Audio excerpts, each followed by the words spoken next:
좋은 아침입니다. 큐티인 가족 여러분, 오늘도 말씀의 빛이 여러분의 하루를 밝게 비추기를 축복합니다. 오늘 본문에는 야고보는 이방인들이 하나님께 돌아오는 일이 선지자들이 이미 일찍 선포했던 그 말씀과 일치한다고 선포합니다. 하나님의 약속은 변함없이 성취되며 그분의 계획은 완전하심을 다시 한번 확신하는 복된 하루가 되시기를 소망합니다. 오늘 말씀은 사도행전 15장 12절부터 21절까지입니다. 온 무리가 가만히 있어 바나바와 바울이 하나님께서 자기들로 말미암아 이방인 중에서 행하신 표적과 기사에 관하여 말하는 것을 듣더니 말을 마침에 야고보가 대답하여 이르되 형제들아 내 말을 들으라. 하나님이 처음으로 이방인 중에서 자기 이름을 위할 백성을 취하시려고 그들을 돌보신 것을 시므온이 말하였으니 선지자들의 말씀이 이와 일치하도다. 기록된 바 이후에 내가 돌아와서 다윗의 무너진 장막을 다시 지으며 또 그 허물어진 것을 다시 지어 일으키리니 이는 그 남은 사람들과 내 이름으로 일컬음을 받는 모든 이방인들로 주를 찾게 하려 함이라 하셨으니 즉 예로부터 이것을 알게 하시는 주의 말씀이라 함과 같으니라. 그러므로 내 의견에는 이방인 중에서 하나님께로 돌아오는 자들을 괴롭게 하지 말고 다만 우상의 더러운 것과 음행과 목매어 죽인 것과 피를 멀리하라고 편지하는 것이 옳으니 이는 예로부터 각 성에서 모세를 전하는 자가 있어 안식일마다 해당해서 그 글을 읽음이라 하더라. 안디옥 교회에서 일어난 구원론에 대한 이 교리적인 문제가 예루살렘 교회에 가서 정리하기 위해서 교회에서 파송한 바나바와 바울 그리고 여러 장로들이 이 의견을 제의하게 됩니다. 이 모든 것을 듣고 난 후에 드디어 베드로가 어쩌면 교회의 어른과 같은 소위 예수님의 제자 중에 수제자라고 여겨졌던 베드로가 자기가 분명하게 경험한 것과 그리고 하나님의 말씀에 의해서 어떤 할례를 받아야만 구원을 받는다는 것은 맞지 아니하고 오직 예수 그리스도를 믿음으로 말미암아 구원 얻는 것에 대해서 확실하게 말을 합니다. 그래서 오늘 본문은 거기에 연속선에서 바나바와 사도 바울이 전도 여행을 하면서 그 복음을 전파할 때 일어났던 이방인들의 구원의 생생한 현장을 간증으로 이야기를 하게 되죠. 그리고 나서 야고보가, 즉 야고보는 누굽니까? 예수님의 친동생이기도 하지만 그 당시 예루살렘 교회의 제일 어른, 가장 권위 있는 예루살렘 교회 담임 목사라고 할까요? 할 수 있는 자가 야고보였습니다. 그 야고보가 이렇게 얘기합니다. 13절 말을 마침에 야고보가 대답하여 이르되 형제들아 내 말을 들으라.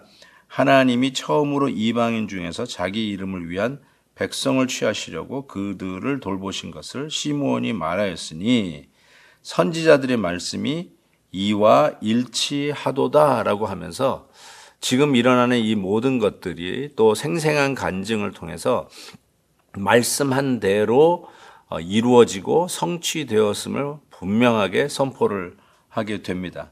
그러면서 한마디로 이렇게 정리합니다. 19절에 보니까 그러므로 내 의견에는 이방인 중에서 하나님께로 돌아오는 자들을 괴롭게 하지 말라라고 정리를 합니다. 즉, 이 구원론을 정리함에 있어서 우리가 구원받는 것에 믿음 외에 다른 어떤 율법적인 것을 더할 때 그것은 사람을 괴롭히는 것이다. 이렇게 정리를 하고 있죠. 이것도 해야 저것도 해야 구원을 받는다.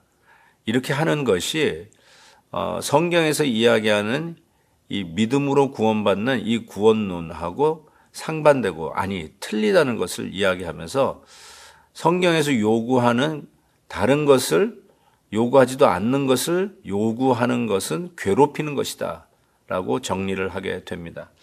저는 이 말씀을 보면서 이 구원론, 성경적인 어떤 결론을 내리는 것은 뭐 이렇게 다수결로 정리하는 게 아니구나.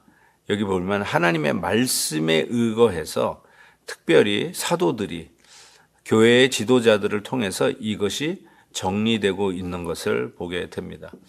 여러분, 다수가 틀릴 경우가 얼마나 많이 있습니까? 그런데 하나님의 말씀, 특별히 이런 구원의 이런 가장 핵심적인 진리들을 정리하는 데 있어서는 성경을 통해서 성경을 이해하고 성경적으로 증명이 가능하고 논리적으로 성경 말씀의 성취를 선포하는 자들을 통해서 정리가 되고 있다는 사실을 보게 됩니다. 그래서 우리는 하나님의 말씀이 진리이고 영원히 불변한 하나님의 말씀인 것을 우리는 믿게 됩니다. 그래서 이방인 교회, 이 안디옥 교회에다가는 할례를 받지 않아도 된다. 이거는 분명히 정하지만 그래도 계속해서 교회 안에서 파생되는 이슈가 뭐냐? 그거를 가능하면 구원론과는 상관없지만 자제하기를 부탁하는 편지를 쓰는 모습을 봅니다. 그 부탁하는 내용 중에 이런 것들이 있었어요. 20절 보니까 다만 우상에 더러운 것, 음행과 목매어 죽인 것과 피를 멀리하라고 편지하는 것이 옳겠다라고 하면서 각 성마다 우리 성도들에게 이것을 읽혀서 알리게 하자라고 하는 것입니다. 이것을 요즘으로 적용한다면 구원론하고는 상관없지만 우리 성도들에게는 술과 담배를 피하도록 하자. 뭐 예를 들어서 그와 같이 옛날 우리나라에 들어왔던 선교사님들이 술, 담배, 도박 이런 것들을 금하지 않았습니까?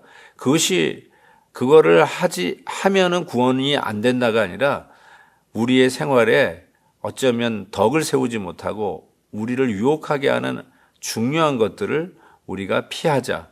그런 것들은 우리가 자제하자라고 하는 의견을 이방 교회에 보내면서 그 안에 있는 유대인들과 더불어 같이 서로 이해하고 함께 신앙생활하는 일을 도모하는 지혜를 말씀에서 보게 됩니다. 사랑하는 우리 큐티인 가족 여러분, 우리가 오늘도 이 지혜를 배웁니다.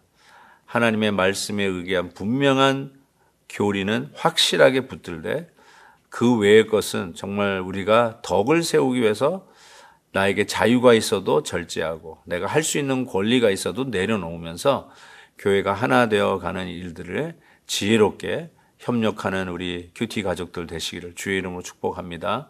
하나님 아버지 감사합니다. 우리도 함께 한 교회를 섬기면서 혹 일어날 수 있는 수많은 다른 의견들을 어떻게 대처해 나가야 되는지 하나님 아버지 우리 안에 두신 권위의 중요성 또 말씀에 정통하고 말씀의 깊이로 교훈하는 목회자의 중요성을 다시 한번 깨닫습니다. 하나님 아버지 우리의 작은 차이로 인해서 교회가 분열이 아니라 오히려 서로 배려하며 나아가는 성숙을 배우는 기회가 되게 해 주옵소서. 예수님의 이름으로 기도하옵나이다. 아멘. 내일 또 뵙겠습니다. 오늘도 김한유 목사님의 아침 영상 메시지를 시청해 주셔서 감사합니다. 큐티인 교재는 www.qtin.org에서 구매 가능하며 자세한 사항은 큐티인 홈페이지를 참고해 주시기 바랍니다.